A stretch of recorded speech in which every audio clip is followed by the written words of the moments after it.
后来台湾总无增加着确诊的病例，这是为3月初9一个月以来，各一届的零确诊。台北市真出名的地标烟沙大饭店，嘛伫个昨暗来点灯，伫个大楼来拍出着0四个英文字，也就是零的意思，来表示着祝福。也毋过也是袂当放松哦。国内的专家讲，台湾也有10例本土的病例查无源头，也就是讲。 台湾确实也阁有感染者伫社区咧耍动，也是要真注意。我们是零确诊，值得大家稍微高兴一下。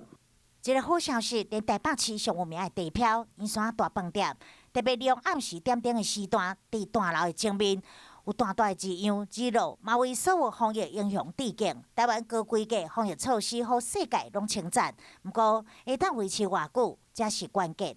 到目前为止，我们是挡住境外移入。再来1、2个月呢，我们要预防的是社区感染爆发比较大的流行。第一波其实我们并不是每个都抓到了，还是有少数的人应该有进来台湾，表示社区有人在带病毒在活动。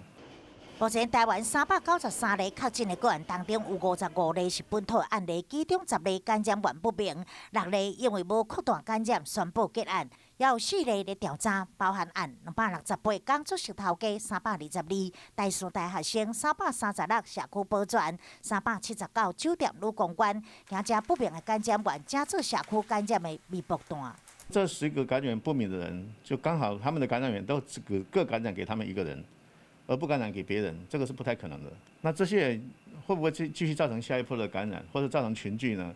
是我们再来要仔细观察的。加上5月、6月国际旅游开放，恐惊还会带来一波疫情，这场防疫之战什么时阵会当结束，无人讲会准，也是唔通伤过大意。